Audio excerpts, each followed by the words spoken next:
We're cooking with Thunder Bay. For some of us, belt's feeling a little bit tight from all the holiday goodies that we had. I didn't even wear a belt, so I'm not going to for a good month or so. So Chef Mike Stigler is here now to show us a salad that's not only light and healthy, but also delicious and satisfying. Welcome back. So you can do that. Light and healthy and delicious and satisfying? Definitely. There's no doubt about it, and I'm going to show you how we do it at Thunder Bay. I love it. Are you cooking with ahi tuna? Ahi tuna. I love that you picked that, because it's really, there's a lot of protein in it, right? Yeah, it's not only a delicious fish, but it also is very healthy. It's got a lot of healthy things going on with it to help your heart and help other aspects of your body. So yeah, it's a good fish, definitely. Is it easy to work with?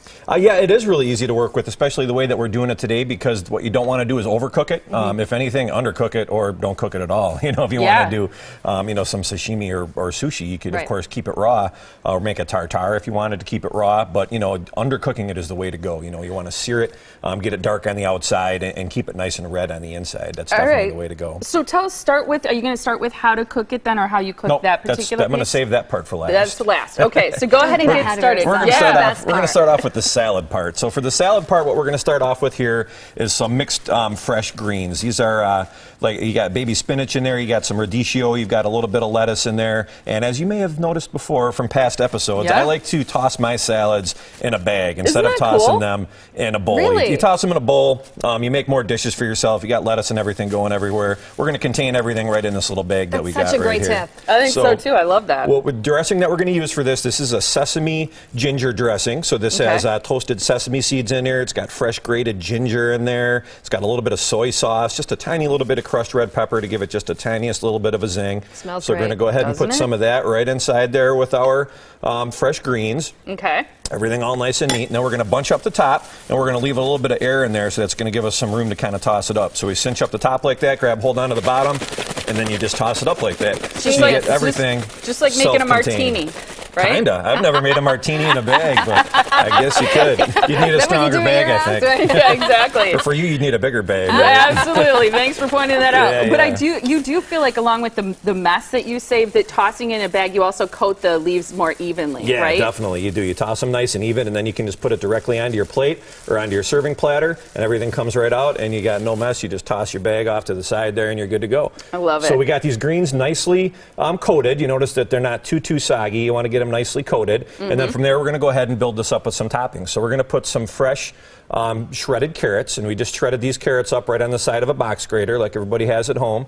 Shredded carrots. Now on the other side of there, we're going to go ahead and put some nice fresh radishes, and those radishes, we did the same thing. Just like the combination of the colors. Yeah, it's a vibrant, really colorful salad, and it's got a lot of flavor to it. The radish is nice and kind of peppery, and the carrot has got a nice little bit of crunch to it. And then we're going to put some nice wontons on here. Now these are regular wontons, like what you would make egg rolls with. You get them in the strips, kind of in the frozen section, and you cut them into strips, and you can kind of deep fry them and get those nice and crispy. Kind of build that up. Right, crispiness in a salad is awesome. Yeah, I like the texture too. If I don't have something crispy, I got to have some bread or something along with it. Right. And this kind of eliminates the need to have a big chunk of bread alongside of it, because you get that added crunch. I like that. So from there, we're going to add the star of the show, the tuna. Okay. So like we already mentioned, you want to be careful not to overcook your tuna. Now, if you look at this piece of tuna, it looks like, holy cow, it's all black, it's dark, it's overcooked, it's gonna be nasty. But what we're going to do here is we're going to cut into the middle of it, and this is going to be nice and red still in the middle, as you can see there. So it's nice and red in the middle. It's kind of like a rarish to medium rarish kind of color in there,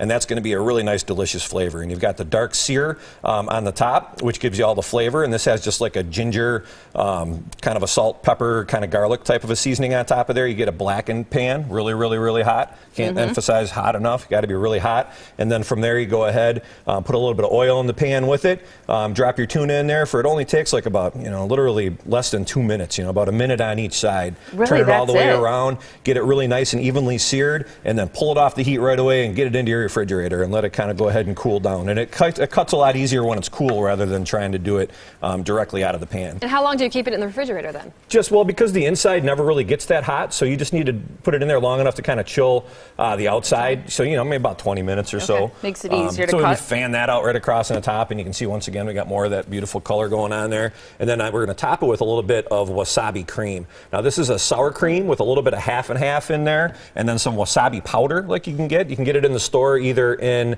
like a paste or in a tube, or you can get it in the powder. The powder works really nice because it disperses evenly through.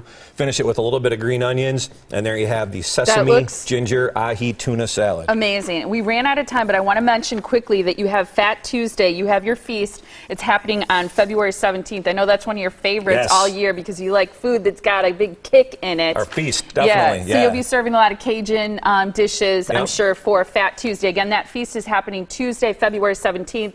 I'm sure you recommend that people make reservations, right? Yeah, definitely a good idea. All right, so here's where you can do that. Call this number. It's 262-523-4244. You can visit them online at thunderbaygrill.com.